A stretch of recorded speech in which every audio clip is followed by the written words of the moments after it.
Welcome to Divine Intimacy Radio, a co-production of EWTN Radio and SpiritualDirection.com, where we provide you with a spiritual haven of rest and explore the riches of the wisdom of the saints and the path to union with God.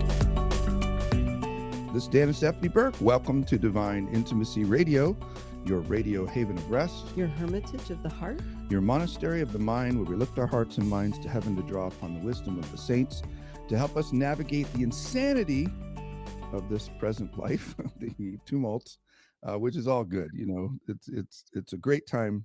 It's a wonderful time to be a Catholic, in my opinion.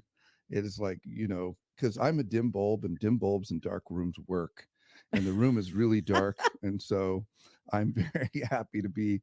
I'm very happy to be in a place where we can make a difference, even if you're a dim bulb. There's so much going on, but we have a unusual show today, a special guest to talk about internet, social media kind of persecution, but most of all to our listeners, how you can help, and we really do need your help. Right. So why don't you introduce our guest? Yeah. So I want to welcome Sister Kristen Garner.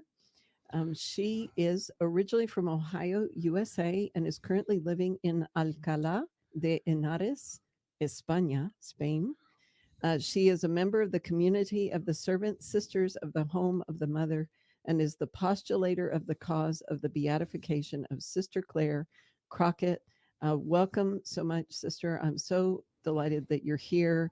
I'm a big fan of Sister Clare. Years and years ago, I watched her, the information that y'all put out on her movie. I was deeply moved by her story. So I'm so glad that you're here. Unfortunately, under persecution and under problems, right? But we want to help, and we want to know what's going on, and we want to let our listeners know what's going on and see how we can help you. Thank you so much for having me. It's a delight to be with you today.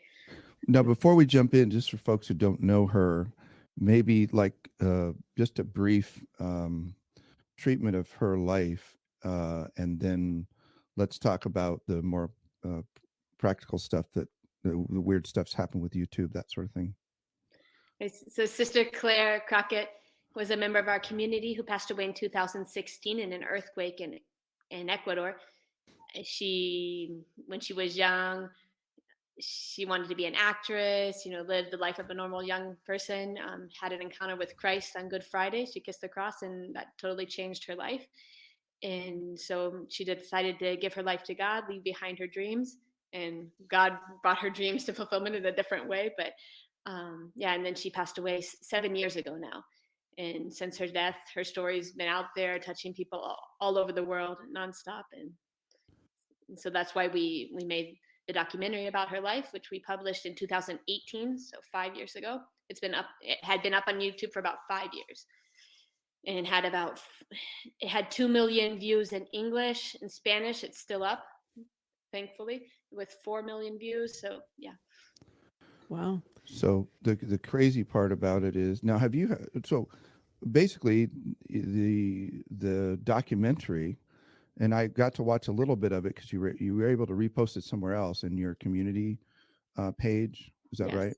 Yeah. And we'll put a link down in the description where people can find the reposting of it. But it was taken down. Tell our viewers what the crazy kind of reason they said they took it down. So it was November 3rd. I was actually waiting in line to get into the U.S. Embassy here in Spain to do some paperwork, and one of the sisters called me, and they're like, the player on Sister Clare's website with the documentary is saying the video has been deleted. Like, what's up with that? I was like, what? And so then I said, well, check the YouTube channel. I gave her on the phone the password and the information so she could log in. She's like, yeah, the channel, it just doesn't exist. It's not there anymore on the list of channels. And I was like, can you check the email to see if they gave us a reason? I'm starting to get a little bit nervous here. I was like, what's going on? Finally, we found in the spam folder a message from YouTube saying that the channel had been removed, totally eliminated, for scam, fraud, and disobeying their policies, basically. Yeah, and so what's fascinating about that is I see, I'm out on YouTube and I see all these, infomercials for funky supplements and just everything in the world people are selling and peddling, right? And so, what are you selling and peddling that's a scam and a fraud? Is a young woman who had a radical conversion to Christ. And I didn't get to watch the whole documentary, and Stephanie said she I watched did. it a I few years ago. did. I Does it watched have any like controversial alphabet soup sort of, what I mean, stuff in it that would make them want to take it down? I don't see any of that. We didn't try to sell anything. We didn't speak bad about anyone. I mean, it's just that it presents her life. It presents the call to holiness. I mean, it is a call to leave mediocrity behind and give your all to Christ. And it does speak specifically about, leaving behind superficiality, sin. I mean, but nothing that I would call scam or fraud. Yeah, and there's no like B-roll that's from somebody else's copyrighted material. I mean, No. there's just no No, we reason. had we had all the rights to all the footage, to all the music. I mean, there's nothing that, and they did give us a link to appeal, because I've heard other cases in the past with other similar situations where the video is removed and there's not even an option to click appeal and respond. But we did get an appeal button, so I hit the button and I looked through their list of all the policies that we couldn't break as the scams, fraud, and I went one by one through all the list, saying that why we hadn't violated any of those norms. Because some of them are like, oh, you have a deceptive title that you announce one thing and the video is really something else, or you have a link in the description that leads to another website that's sells something that you don't. I don't know, but we didn't do any of that. So I put the list, and they responded in about like 12 hours. 12 hours later, they responded saying that they had looked at the video again and that we had indeed Mm. disobeyed their norms, and that the channel was going to remain deleted. So why do you think they deleted it? What do you think is behind the motivation here? So 2 years before, the entire channel hadn't been deleted, but specifically Sister Claire's film had been deleted. Wow. And we appealed, and 30 minutes later it was back up. So I do think there is something behind specifically Sister Claire's film. I don't know if it's just people that don't like it, and that who get a team of people together to hit the button that says, I don't like it, report Oh this video yeah. for spam. And so if you get 1,000 people to hit that button in an Uh, hour's span of time, maybe that's why they consider it spam. That's what I think it could be. Or it's true that we also had another video on the channel, which was the testimony of the conversion of a Muslim. It's a Muslim convert named Mario ah. Joseph from India, and that video specifically did have lots of comments, even recent comments. It's a video we published 10 years ago, but it continued to have a lot of views and lots of comments of people who were quite upset about the conversion of this Muslim. So I don't know which of the two videos was more um, Inflammatory. disturbing Or Right. to them, yeah, But whatever. the other one was never deleted. It was only Sister No. Claire's, Sister right? Claire's had been deleted 2 Yeah. years before for the same motive, and we appealed, and it was brought back up. But this time, Was the Muslim conversion deleted as well? yes. Yeah, I mean, Oh, I okay. suspect that's Okay. it. People just gang complaining, if you will. Hmm. Yeah, that makes sense. Well, yeah, and But knowing in her that case, story. Yeah, go YouTube ahead. should look at the reasons and see if it does Sure. break their Sure. norms. I don't. Yeah, yeah. I think that assumes that there's reasonable people using reason to make Behind the- decisions, Yeah, right. using intelligence, Right. right. So what can be so right now it's down, is that correct? At least there, but we'll put a link in the description though. I got it from Robert Nugent, which is where I heard the Irish commentator, which I heard Sister first. It's up in their community website. So if you go to the link in this video, once it's published, then you'll see what can we put that out on EWTN's Facebook page, Jordan? He put the link out there.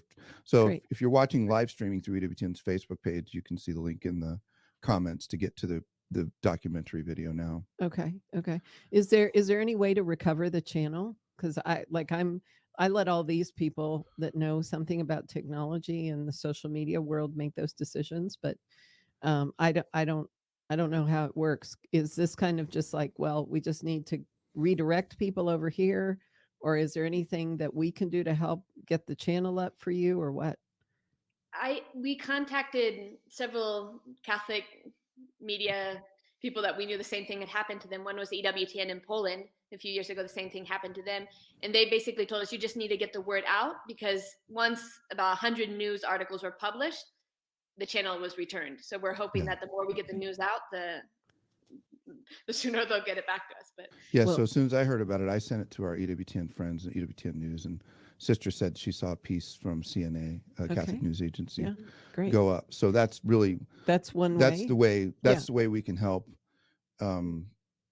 Yeah. Yeah. And then I think the other way is for any of our listeners to share this on their social media. Yeah. This particular, get the word out, go to your site, share the story of Sister Claire, because we want, like one of the questions I have is why is it matter for this video about her life to in terms of her cause? Why is it so important that this video get out and as many people as possible see it and know about Sister Claire? so now, for Sister Claire's cause, a study is being done to see if there's fame of holiness. And we've already received the Neil Opstedt from Rome. The diocese here in Spain is studying her fame of holiness. So the more the word gets out and the more people share how they've been touched about Sister Claire, the more fame of holiness there is, and her cause goes forward. Though, I mean, I think obviously that the fact that her video is being attacked so much is it's obvious that somebody out there doesn't want this to be spreading around. But So the website we can send people to as we conclude our segment is sisterclaire.com. Is that the best place where people go to get the update on her yes, beatification process? yes, exactly. Well, we're so grateful, Sister Kristen, for you being with us this morning, telling us about this saga. And we're hopeful that this helps to get the word out. Share it on your social media. Let people know, because the more you share it, the more potential other media outlets will pick it up. And then maybe it can help get it recovered. And also pray. I mean, that's the most power. That's the most important thing we can do is ask the Lord to help with this process. But I suspect in the end, this is all going to work out to a greater positive end for the beatification process. We're really grateful for the joy and the witness of Sister Claire, and for all your great work that you're doing to bring the Lord to the people of the world through your efforts in your community. Servant Sisters of the Home of the Mother, sisterclaire.com. Thank you, Sister Kristen, for being with us today. Thank you for having me. God bless you all. God bless you. Take care. The beautiful fact that no suffering is wasted, that all suffering has a purpose, and to wrestle with the idea, which is that everything that happens in our lives is either willed or permitted by God. Okay, God, why would you permit these things? I know that you're a good Father and you're a loving Father, so there's something there. So I have to bridge this gap between your permission of my suffering to your love for me as a father. And Uniformity with God's Will, the book by St. Alphonsus Liguori, bridges that gap. And he explains, as only he can, because he's such a hard hitter, the reality that these are all moments of growth, of virtue, of, hey, your legs are weak. You're like a newborn deer. You can't stand on your own. We need to get you to stand on your own.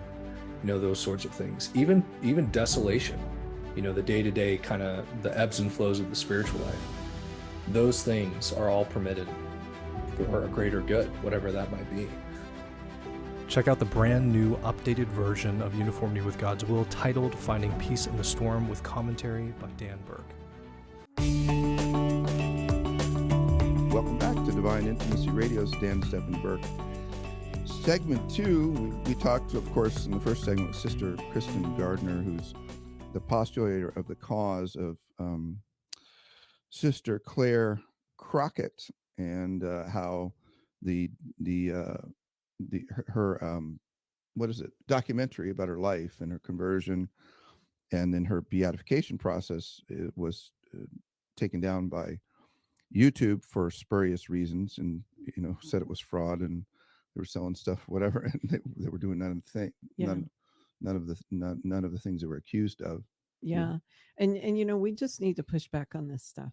Yeah. We need to be clear, we need to be bold, we need to be loving, we Mhm. need to be all that we're called to be, Hmm. but we need to push back on these things and find ways around them. Yeah. Get the word out. That's why we had that show, the first segment of this. And now we're going to our issue. Yeah. And I would encourage, because I do know Sister Claire's story. I have watched it. It's beautiful. You don't want to miss it. Check out sisterclaire.com. Watch her story and pray to her. Yeah. Pray to her that her cause can be moved forward, because it's not a minor thing.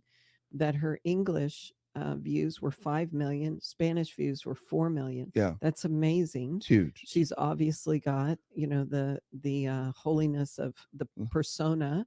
Her cult is rising. So let's pray to her, maybe to help deal with these issues, Mhm. out on the internet. Yeah. That keep shutting down good content, Christian content, important content of how we need to communicate out to God's people what's going on.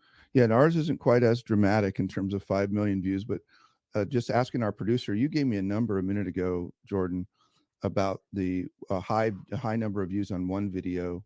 We had 62,000 views at one point on several of the videos, and now it's we'll be lucky if we break 300. 300. And what's fascinating is we don't, just like the sisters, we don't deal with a lot of controversial political issues.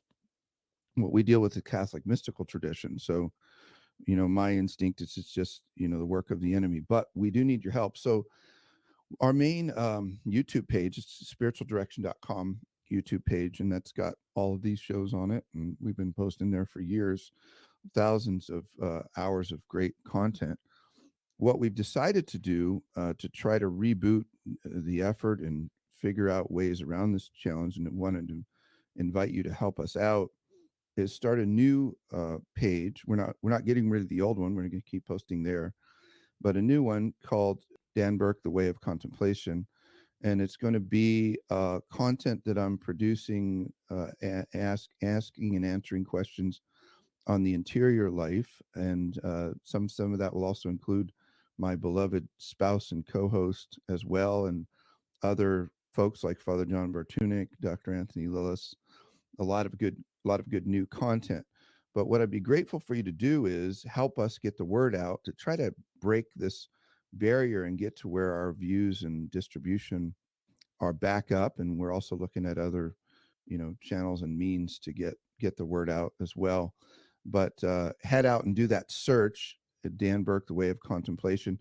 And when you go out there, the way you can help is subscribe, which tells YouTube you're interested in it, and then comment, which affects the algorithms. Jordan, do you want to explain? And by the way, this is for all Catholics who care about good content on social media.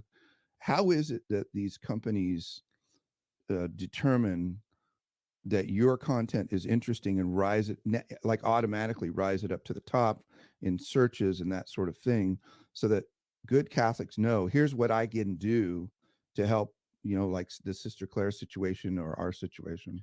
Basically, it's not enough just to watch a video. If you subscribe, that helps the algorithm. Liking the video, sharing the video, that's huge. Commenting on the video, basically interacting and every interaction tells these different platforms that this is content that I want to see. And it allows the algorithm, which is generally unmanned. It's automatic. It's pretty automatic. You have to help the algorithm recognize that this is content that I want to see and that others want to see. Otherwise, you can subscribe, and if you don't interact, you may not see anything. So how little or a lot do people need to interact? Can they just put, yeah, I agree, or great, or anything helps? Any comment like that, a thumbs up or sharing, that sort of thing. Head out to Dan Burke, The Way of Contemplation, spiritualdirection.com as well, that YouTube page, and you're going to find all kinds of great stuff. I had just to switch over to a Q&A thing that we can post for people. I had a question that was asked to me here at the retreat house recently that we can address, and that we'll post this up on one or both of the places. But somebody asked me, how important is it that we know where we're at in the spiritual life, like in the purgative, illuminative, and unitive ways? Is it important at all? And what does let's say Teresa of Avila, John of the Cross, teach about those phases? Why did they spend time delineated, including Thomas Aquinas and St. Catherine of Siena and St. Francis de Sales? Why did they spend time delineating phases of spiritual growth? It seems like it'd be pretty important.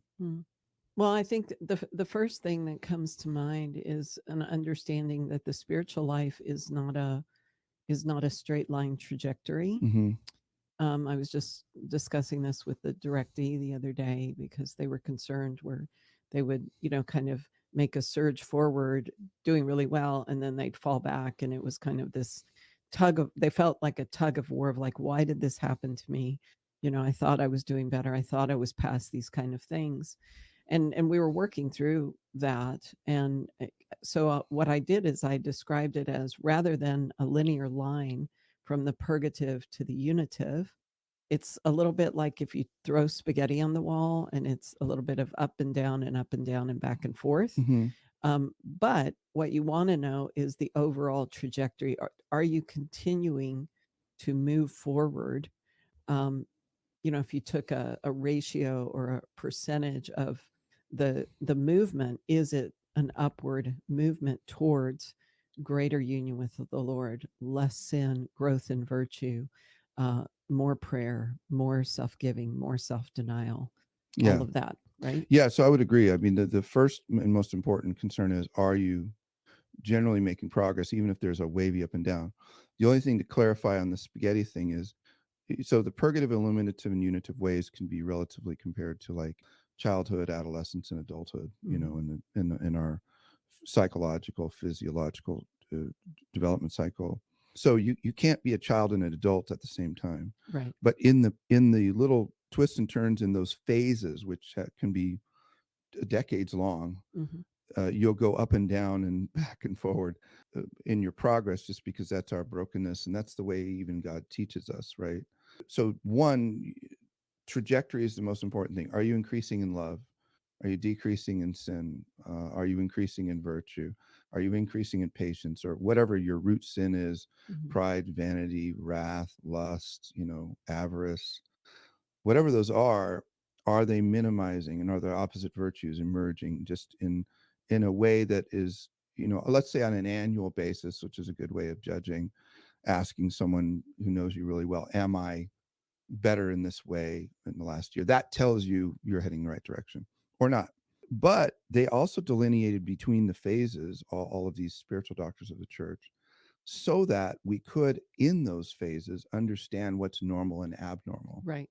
And then yield to what the Holy Spirit wants to do or heal us of, or where we need particular work in terms of sin, against sin and that sort of thing. Yield to those movements in that phase. Yeah. Does that make sense? Yeah. I mean, what we're basically showing is that the Holy Spirit has provided common language between the different doctors of the church, saints, that have described this. I mean, there's a place, I think it's in Spiritual Direction, or in You're Navigating the Interior Life, where you show the different languages between the different saints, denoting the purgative, illuminative, and unitive, and how they describe it. So it's providing some commonality in language, some commonality in understanding. Should you be staring at that dashboard? Absolutely not. Yeah, you don't want to stare at your gauges when you're driving your car. No, because that becomes an exercise in narcissism. Yeah. You just want to know and to be able to have this conversation with your spiritual director, like you said, maybe once a year, once every 6 months, to just make sure that you're still on the trajectory towards oneness with the Lord. And what is it? I mean, your examen helps you decide, okay, where am I? How do I move forward? How do I diagnose this with my spiritual director? How do I discern this? And how do I use the examen in my plan of love, as it were, as we describe it, to continue this upward trajectory. Yeah, and just to give you a really specific example, like if you're in the early purgative stage, which is the first stages where you're beginning to say, yeah, yes to the Lord, and I want to move forward, the thing you're going to realize is that habitual sin is the first target to go after. Mm-hmm. Now, how you do that is multifaceted. It has to do with, as you say, the exam and going to confession regularly, immersing yourself in the sacraments, which are the greatest sources of the life of God in you, Mm-hmm. given to you, poured out for you in and through those sacraments.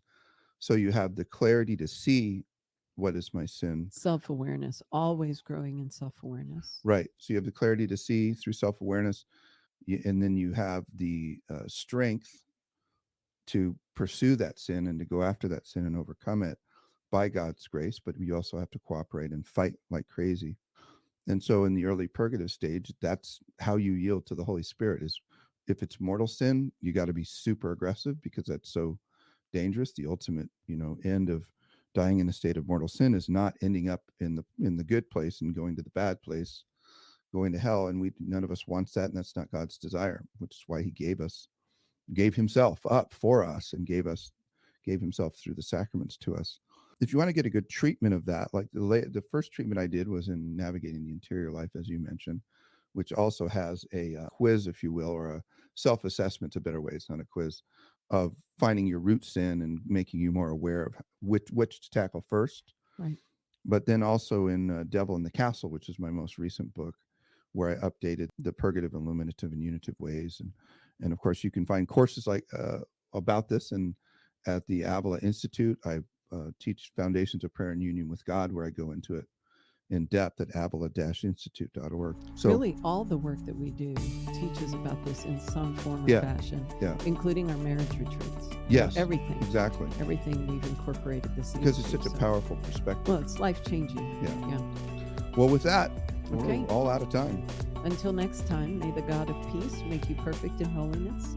May he preserve you whole and entire, spirit, soul, and body, irreproachable at the coming of our Lord, Jesus Christ. Learn more about the interior life. Visit spiritualdirection.com. Divine Intimacy Radio is a co-production of EWTN Radio and spiritualdirection.com and heard worldwide on the EWTN Global Catholic Radio Network.